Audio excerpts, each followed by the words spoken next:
The scene will begin outside of a small town, deep within a forest where the mountains meet. At the top of the mountain, a door to a laboratory will be built within it. A man will be sitting at a desk working, as he would say.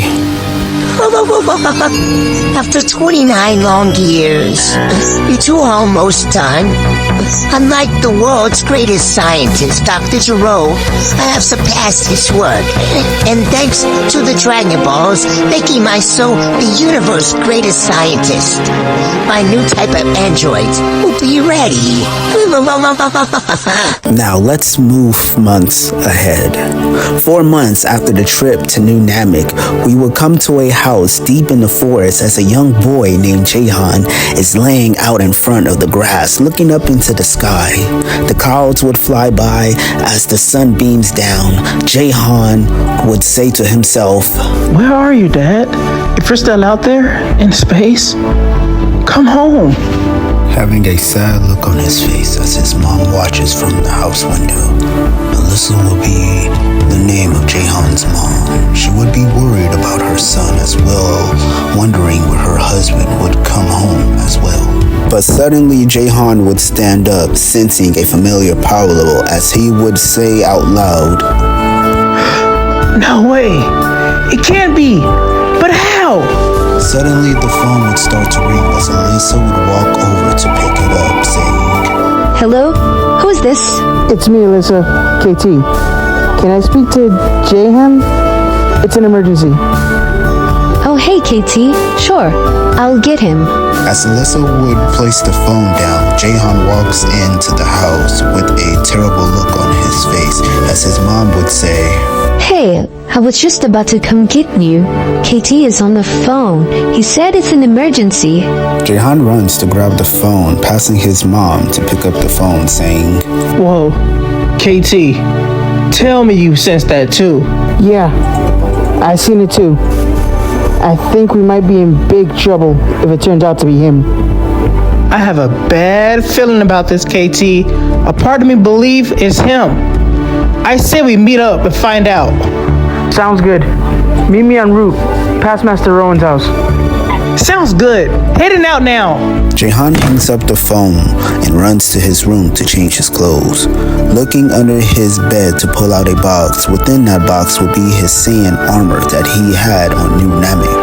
Changing as quick as possible, Jahan would fully gear up and ready to go, but his mom Alyssa would walk in saying, "So you're just going to leave without saying anything or tell me where you're going?" I don't have time for this, Mom. The Earth is in trouble. Someone dangerous is coming here to kill us all. Is it that frost guy that your father fought against on New Namek?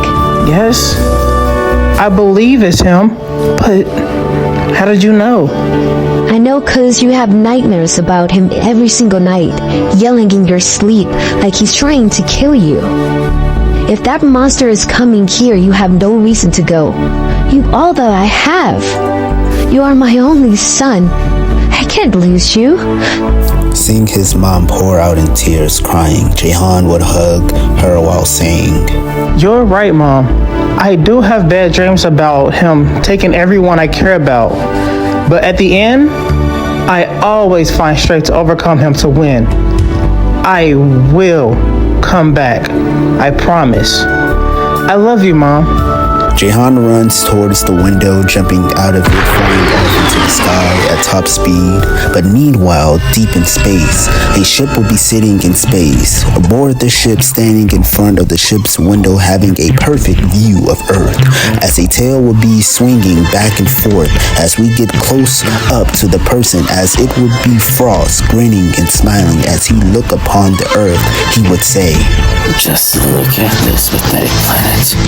So many life forms are waiting for me to kill them all. That damn Saiyan's gonna pay for making a fool out of me. I'm gonna take everything he loves and burn it to the ground." Suddenly a voice would speak out, "This revenge plan of yours, will it work? Are you sure that he might be there on this blue rock, my lord? He's not here on this planet, not yet. But once he does come, he's going to witness me killing everyone that he loves. Prepare to land the ship on Earth. As you wish, Lord Frost. Back on Earth, but in the future, moments before Frost made it to Earth, we would come to Capsule Corporation, but run down in ruins as we come to an underground bunker. A woman would be working on a computer as a knock on the door grabs her attention. She will look up saying, Hey Trunks, everything okay? Yeah, everything is fine. It's just been quiet. I haven't heard anything about the androids yet. Lola would stop working as she looks up at her son, saying, It's a good thing. You boys can rest up and get your strength up. You're going to need it. Now come with me. Where are we going? Making their way to another room, passing the other workers in that room as they would follow Trunks and his mom to a different room. That room would have a time machine, shocking Trunks and his two other friends that just also made their way into the lab.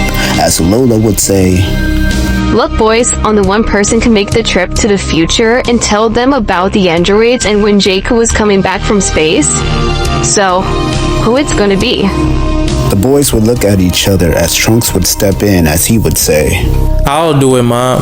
I'll go in and let them know what's about to come. Lola would get everything set up, ready to go for Trunks as she would say, I have the time and place where Jayku is going to be at. Just wait for everyone there, then make your move. When you get there, take this medicine for Jayku too. The virus that killed him.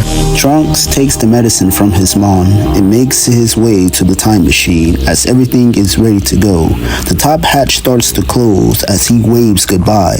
His mom says one last thing. I left all the information for you to get back. Be careful. Trunks nods his head as the time machine teleports, traveling through time.